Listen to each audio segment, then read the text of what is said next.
What's up, my dudes, and welcome back to another Throwlash video.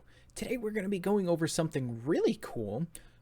We are currently in the Java 1.18, if I can hit the right button, 1.18 Experimental Snapshot 1, which you can see up in the top left there of the screen. We're going to take a look at some of the new generation, some of the new changes in this snapshot, etc., etc., as well as ore distribution. It's going to be awesome, so stick around.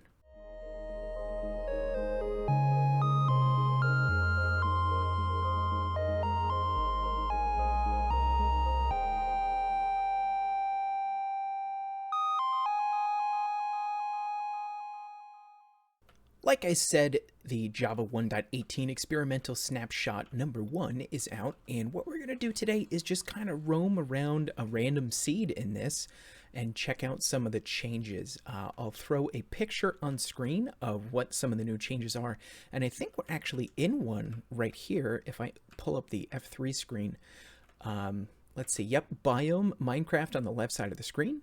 We are in a grove, and I believe a grove is one of the new mountain biomes, which this seems a little odd that it's right next to a swamp, ocean, forest thing, and now there's all of a sudden some snow, taiga stuff going on.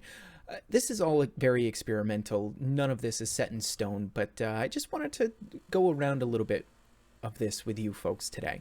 Now, some of the new stuff, there's a new world height and depth. I believe it goes from -64 all the way to +320. We have new mountain biomes, like I said. There's the grove over there, lofty peaks, snow-capped peaks, meadow and snowy slopes. And I just want to take a look at this real quick. This is some really cool generation here. I love this. There's new cave generation. We get cheese, spaghetti, and noodle caves, which just makes me hungry. Local water levels and lava levels in the underground have been set, so instead of water being at the normal height, it's now at a different height.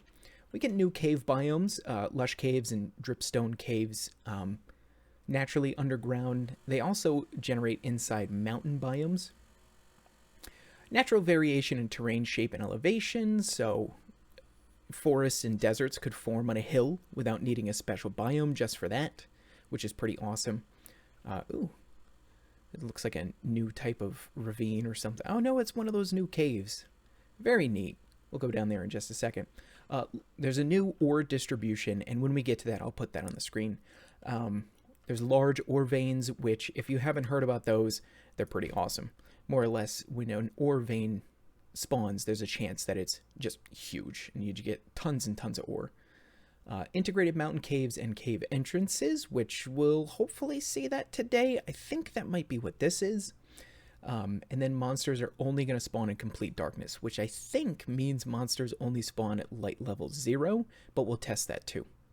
But anyways, I'm going to head down here and take a look-see inside. Oh! I think we just found a new cave biome. Now that we've applied ourselves some night vision, it looks like we have our first... Oh, hello, Spider Jockey. We have our first lush cave going on here. And you can see, yep, the biome just changed to lush. Look at all this clay. This is fantastic. And we still have some ore generating in here. Ooh, and this one goes right into a ravine too, which is pretty fantastic. And I like that the ravine is kind of sloped into another cave over here. That looks really great. And then you have to have this guy with all the little particles going on all over the place. Oh, these caves are just so beautiful. And this brings us down into just an absolutely massive, massive cave here. Holy moly. Oh, diamonds. Wow, lots of diamonds here. This update is going to be so fantastic. And actually, one of the things I'd like to talk about now that we're seeing all these ores is there is a new way for ores to generate. And I'll go ahead and throw the ore distribution chart for 118, which is not final, and you'll see a giant red sticker on it that says that. There's a section down at the bottom, and it says reduced air exposure. So when an ore block is about to be generated, if it's exposed to air, then it has a certain chance of being skipped. So all these diamond ore blocks over here, I think gold as well is affected. Iron, I believe, is affected. I'm sorry, iron is not affected. Iron is spawned in smaller blobs the farther down you go in the earth. So that's interesting that we still get so many diamonds because there's so many that aren't generating because of the reduced air exposure. Now, something that's not going to generate with air exposure is lapis, so you really have to go digging. Call me a liar, game, will you? You really have to go digging for lapis, but apparently that's not correct. Now, because there's that lush cave under there, I wonder if there's an azalea tree anywhere? Because I believe if there's a lush cave, an azalea is supposed to spawn on the surface somewhere. But I don't see one. They spawn extremely different to oak trees, so you're not going to have trouble finding azalea trees in your world, or you shouldn't anyways. So I don't see any in that area over there. But yeah, I just want to go fly around a little bit more. Oh, here's another exposed cave entrance. Man, these just... they're integrating them so well into the existing Minecraft terrain generation.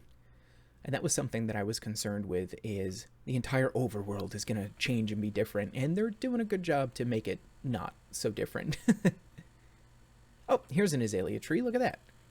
Like I said, they look extremely different from your normal sort of tree, I guess. So azaleas are going to spawn with rooted dirt underneath them. And if we go down into spectator mode, we should see a lush cave underneath this somewhere. Oh, that's a whole grass cave there. Wow, there's so many lush caves around. Oh, wow. Okay. Yup. That is certainly teeming with life. Holy moly. This is amazing generation. Wow. Wow. Okay, so like I said earlier, though, this is all experimental. This may not be the way things generate, but man, do I hope things generate like this, because this is beautiful. But if we go back out here into the world, there are caves everywhere. We do still have some big blank patches of nothing in certain locations, but wow, the cave generation is just amazing. And I kind of hope that they tone down some of the lush cave generation, because this is a lot. It's like there's a lush cave everywhere you go. Unless glowberries just have a chance to generate randomly in caves. It looks like they might. I doubt this is a lush cave over here, but it looks very close. Oh, it is. Okay, look at that. Back to the surface, and before we go looking around for more mountainous biomes, I want to show you something freaking awesome that I found. This lush cave spawned on the surface, which is just super cool. Oh man, I don't know if this is supposed to happen, but I'm pretty sure. Yep, this is a lush cave biome. That's absolutely amazing. And this technically right here is a wooded mountain. Interesting. So a lot of experimenting to do with these new updates, but this looks great. I gotta be honest, this is an awesome little generation here, just based on this spawning above ground. And what's neat is it looks like level maybe like 67 and below is where the lush cave starts. That's very interesting. Yep, because even up here is wooded mountains. Odd. Well, I'm going to go ahead and plug in the locate biome lofty peaks. And we're going to go ahead and teleport right over to this here. And we might actually teleport inside. We did. Okay, so let's get out of this mountain here. All right, I'm just flying around getting this to spawn in a bit more. And I need to have you guys here while I'm doing this, because this is remarkable. We're up at Y level 156, and this generation is just absolutely insane. We're getting some mesa over here. There's a jungle in the middle of this for some reason, and on top of this is a village. You've got some by the looks of it, dripstone cave over here. Unless that's just a small random... Nope, these are dripstone caves, yep. This is absolutely amazing. The biome distribution is a little strange, but I'm sure that's something they'll fix. But we have a savanna village on top of this snowy slope, lofty peak biome that mixes in with a desert down at the bottom. This is remarkable. This is absolutely remarkable generation. I mean, we may have seen every single one of the new biomes just in this here. So I'm at this point I'm speechless. These are mountains. These are mountains. This is unbelievable generation. And then it just slopes all the way down into a mesa, into a desert. This is remarkable. Ah, the caves are cool. I'm really, really happy about the caves, but this mountain generation, this is what I'm looking excited for the most. Like, look at this here in the new snapshot. Oh my gosh. This is amazing, amazing generation. Now, this is what I'm talking about. Beautiful river basin up into some mountain biomes off in the distance as well. This is just gorgeous. Absolutely gorgeous. Now let's go ahead and see what kind of biomes we have here, because I don't think we've hit all of them yet. So we've got a flower forest here, and it looks like this is just higher up in terrain. We're at 87 now. I believe flower forests used to spawn pretty far down in the world, like plains, but I could be wrong. I'm not 100% sure. This is a plains and a forest here that comes all the way up into what looks like it might turn into some snowy slopes. Is that what they're... Yeah, snowy slopes. Ignore the jungle in the background. Which goes up into, I believe, the capped? If that's correct, is this still snowy slopes up here? It is. It is. There's another biome, I believe it's called the snow-capped peaks. And I'm not sure if I've seen one of those yet, but yeah, this is amazing how it just gradually goes down, and the trees generate, like the update says, the natural terrain generation and shape independent of biome, where the forest just goes up. There's no longer like mountainous forest that requires that to happen. It just goes with the natural terrain, which just makes everything look more natural, really. So here we have examples of the lofty peaks biome, and it looks a lot more peaky, if that makes sense. I would imagine this one is over here as well, a lofty peaks. I haven't been over there yet, but that would make the most sense to me. And then everything just slopes down. We have our normal forest generation and jungle for some reason, which goes into this as well. This is amazing. This is absolutely amazing. I've said it 100,000 times, yada, yada, yada. But real quick, while we're in some of the mountain biomes, this is where you're going to find emeralds, right? And your emerald ore used to be underground in mountain biomes, and now the farther you go up in a mountain, the more likely there is to be emerald ore, right? So the higher you are in the world in a mountain biome, the more likely there is to be emerald ore.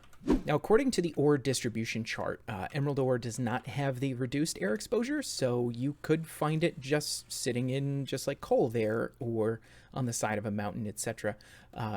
But it starts, by the looks of it, around Y level 32, and the farther you go up in a mountain biome, you'll find more emerald ore.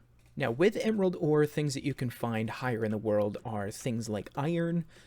Coal is about the middle of the world. I'm not sure if it has changed much, but it looks like it goes from about Y90-ish at its fullest distribution, and then it gets a little thinner the farther you go down and up.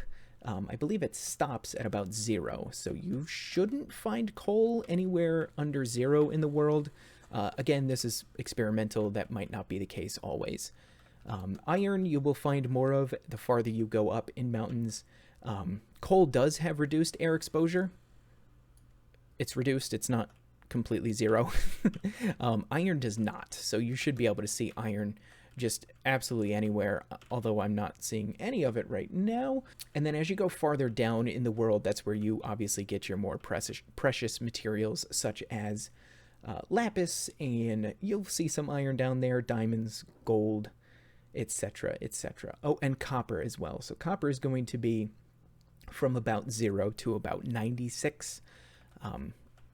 Being in the middle of that will get you more, probably around Y50s, somewhere around there. You'll see the most amount of copper according to the chart. The next thing I want to go over are the different cave generations, and I found a nice dripstone cave that actually shows off perfectly one of the things I want to go over.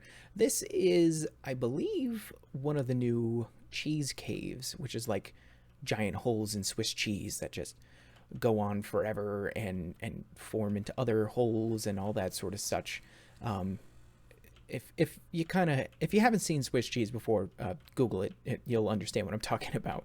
The next one are noodle caves, and they're like almost like the normal cave generation that we've had in the past. And what they do is kind of connect all the other caves together. I believe the term is spaghetti now, spaghetti caves, right? And you'll see it kind of looks like just a big old noodle. Now, in some of these caves, you'll see different water levels. We've had flooded caves in the past. It's going to be a little different where no longer is there one set level for lava, as we saw in that Lush cave, and one set level for water. Now you can have completely flooded caves. You can have caves that have lakes in them, like so. I think over here is a good example where we have a nice lake in here, so you could break into this, find your diamonds, and then go exploring and swimming throughout the different sections of this cave, if you can hold your breath long enough. And perfect, right next to it we have a variated lava level as well. And now we're in this beautiful flat world, and it is midnight tonight. We've got some mobs spawning over here, and I just want to test the mobs can't spawn unless it's completely dark thing. So we have one torch in this tinted glass box here. Now around the torch is going to be 12, 13, all the way down to 1. Now all of these spots over here towards the edge, sorry about the weird camera angle, those are all going to be 1. So if you come in, you know, we have 7 to 1. And by the looks of it, we have 0 mobs spawning. Now watch what happens when I do this. And I come down just a little bit. All these mobs start spawning at light level 0, right? So if we come up just a little bit more, oh, those spiders now got on top of the farm. So that is 100% true. In this experimental snapshot, you need light level 0 in order for mobs to spawn. They no longer spawn at light level 7 or less, which I think is it's pretty interesting. I gotta be honest. It gives us a good reason to use tinted glass, I guess, right? So anyways, that is the look in this experimental snapshot 1 for 1.18. I really hope you enjoyed this. Make sure to like the video if you liked it, subscribe if you want to see more, and let me know what you want to see in the future. I do build tutorials as well if you're interested in those. I'm going to do a 117 design idea video here pretty soon, but until next time, y'all have a good one. Bye-bye.